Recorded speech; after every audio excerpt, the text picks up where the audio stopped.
Hello everybody, thank you so much for joining me. Today is the 27th of March 2017. Welcome to the actually third video of my series Making a Techno Track. This time we're going to be looking at the way I build the bass line on my track called Moment. You'll be able to download this track for free. You can find the link in the description below. And if you're gonna be in the description, now that you're there, you can also click on the subscribe button and like if of course you like the video. Last couple of videos, I know they went a bit long. They were like 30 minutes long. I'm gonna try to make this one a bit shorter. There's not really much to say about it. It's a really simple bass line. You'll be able to see it anyway. I'll just play the two different sections. As you can see on the bass line, this is the one. There are only two different sections. This is the rhythmic part. I would say this is the bass that I use for the entire main part, which just repeats itself. On this track, I didn't want the bass to stand out too much. I just wanted for it to give body to the track and nothing else. A bit of texture, a bit of body. It actually doesn't have any effects or anything at all. The guitar rig is there, but it's got just a basic cabinet with not much going on in it, but we'll go into more detail in a second. I just wanted to play the track for like 10 seconds or so in the main part, so that you can see how the bass line fits on that section of the track, and then I'll play for like 10 seconds to see how it fits on the break. At the end, I'm using the same bass line that I'm using at the beginning. So here it goes.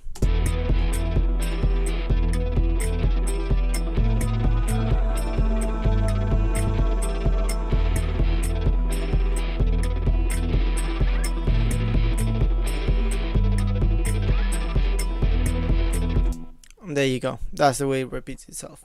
So now here there are a few tricks that I want to share with you. The first one is beat matching.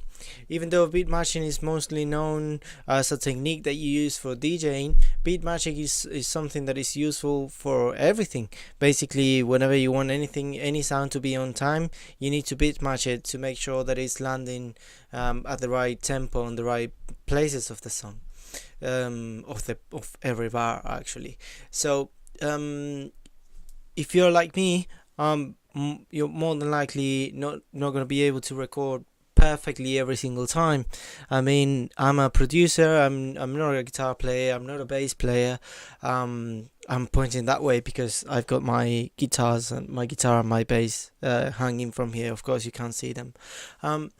So the thing is, even though I record with a metronome and I try to be as precise as possible, it doesn't always go my way. So what I try doing is to record the best, to the best of my abilities, to the best I can, and then you can always fine tune all those little details. So let's say I just recorded this piece of bass line.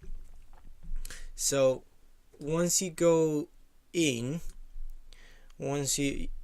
into the little sample by double clicking on it, and it opens it on the editor. So I can drag this here so that I can see it more clearly.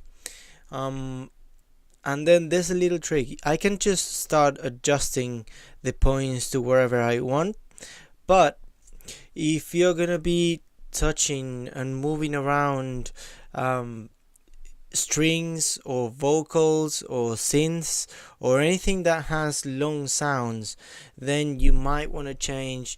You definitely want to change this from bits to complex or complex pro. To be quite honest, I don't know exactly what they do, but the difference in the processing, it just makes a whole lot of makes a complete different sound. So if I go to beats and I try adjusting, let's just hear the bass line. That little clipping that you hear is actually the compressor compressing on the bass. Let me turn that off so it's not annoying for anyone. So I'm gonna loop that. So if I start changing these nodes, or transients, I think they're actually called in Ableton.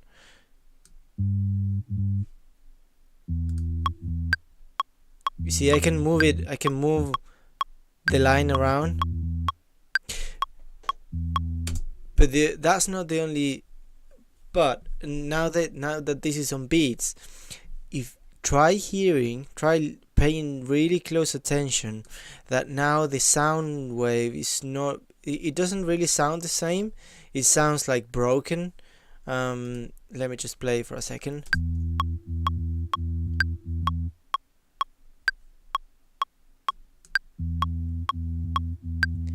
Can you hear those little that's just the sample really broken.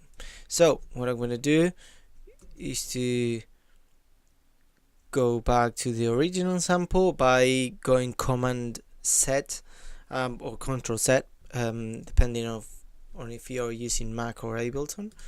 And I'm gonna change this from Beats to Complex Pro. And now if I move it, I mean if you move it a lot, it's definitely gonna break the sound anyway, but it's gonna be much more resistant to that. See what you hear actually. Now the sound is longer, but it doesn't sound broken. Yep. Okay, so let's say I recorded this and it's just a little bit off here and there and here. So one issue that you're gonna find is that if you move one of these transients, it's gonna move the entire waveform. So what you should do if you need to adjust everything is you can go one by one and adjust it to where it belongs, and you just double click on it, and when it turns orange, then it means that whatever you do after that is not going to change whatever it is before that transient. So if I move this one now, nothing from here will be changed. Can you see? So everything moves as long as it's after this transient, and then you move on to the next one, and to the next one, and to the next one, and so on. And then you can adjust the waveform that way, so that every note goes exactly where it belongs.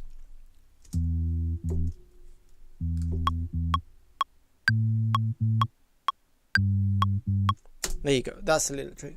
Then another thing that I've done for this bass line, because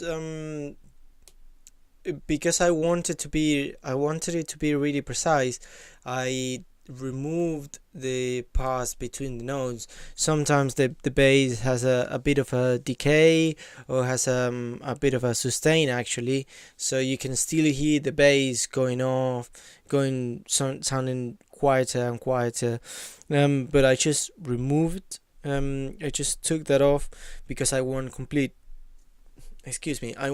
silence between the notes. So what you can do is to make sure you have this and this on, so that you can see exactly the same that I'm seeing. And then on the envelope section, you select the volume modulation. You can select the part that you want to lower the volume. There you go. Let's say I want that to be complete silence, but obviously you want it like that, so that it's not abrupt. There you go. And then once you've done that, this is pretty much what I've done to the previous bassline. Obviously now this is the finished one. You can, there you go, and so on. So once you finished editing the entire waveform, let's say I've done it in this entire waveform, what you do is to select the entire clip and hit Control or Command and J, and that's gonna consolidate the waveform. And now you don't have what you've done in what you just done. You won't be able to see it, but it's done. You can actually see how the volume goes down on this one, and then the waveform is different on the rest because I haven't edited them. So you can, that's exactly what I've done, and that's with no edit. So let me just go back. I want the waveform to be exactly the same.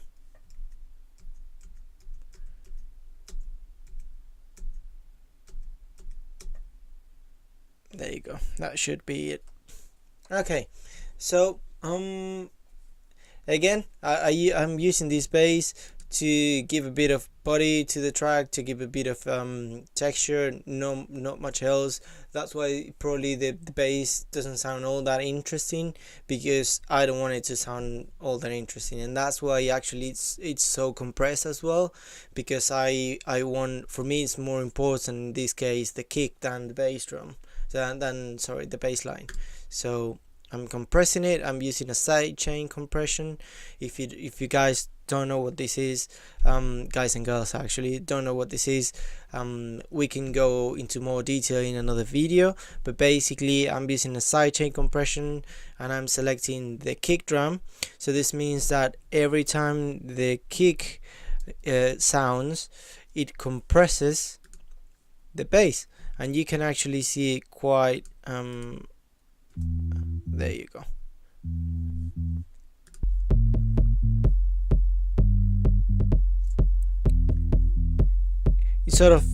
It compresses the bass line to give more space to the kick, and you can actually see it on the waveform, how it's actually pushing down the bass line.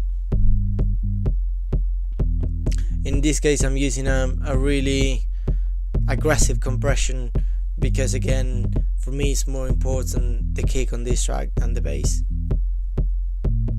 I'm using a bit of EQing, not much really, just lowering the mids and the highs a little bit, just a little bit, because again I don't want this bass to have much presence. I just want it to be there to support the track, and I'm cutting the far low frequencies because it's quite full, the sound on this bass. So basically I'm pushing a little bit around the 110 and then cutting the rest to give more space to the bass. I'm using Guitar Rig again. I'm gonna let you guys again the link, the download link on the description. Support the people who makes this. I can't remember exactly what the company is called. Support Native Instruments. Support them. They make amazing instruments.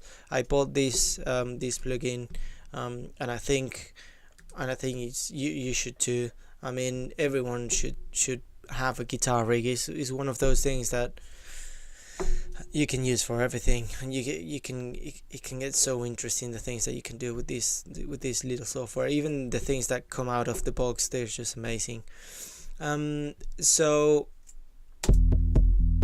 on the bass, I'm just using a little bit of drive, pushing the bass, removing a bit of the mids and the high frequencies. You can see actually how I'm pushing really hard down on the high frequencies. So then just just so that you can hear how it sounds on its own on the break. I'm going for long notes. I want to give a bit of ambience. Nothing else. I think actually I didn't even beat much this bass, just because I want a bit of swing as well on the break. I don't want it to feel as structured as the main part. Let's see how it sounds with the entire track. There's a lot going on.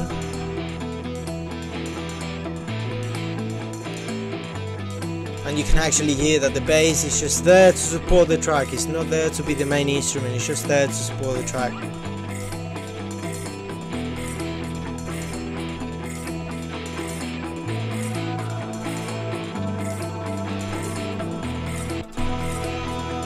And then I'm keeping the break bass during the main part for a few bars as well.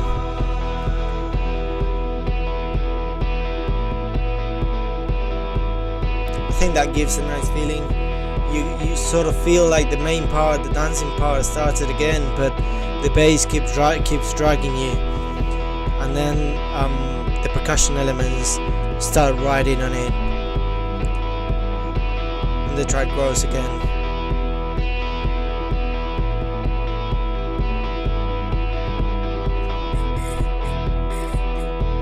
And now the more dancier part starts again. And there you go.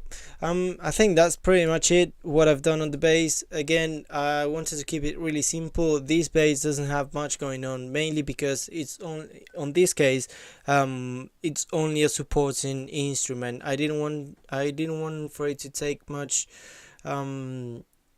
I don't know, much attention from your ears. Basically, I just want it to be supporting the track, giving the rhythm when it has to give it, drive when it has to drive, and drag when it has to drag, which is in the breaks. And then that's it. I hope you could. I hope you took a few tricks. I hope you found them useful. Let me know if you do anything differently. Let me know if you have any comments about this. Always remember to subscribe to the channel if you like the video, or give it a like as well. It'd be much appreciated. Or even if you can share it. If you find anything interesting, if you think anyone can find this interesting, please share it. Let me know if you want to go into more details about the compression. We can do that. Or if you want me to go through a different instrument next time. If not, what I'm going to do is to go this to work my way down. So the first was the kick, the second was the bass, and then we're going to go to the main guitar. There's a lot of automation going on here, and a lot of a few effects, so it's gonna be interesting.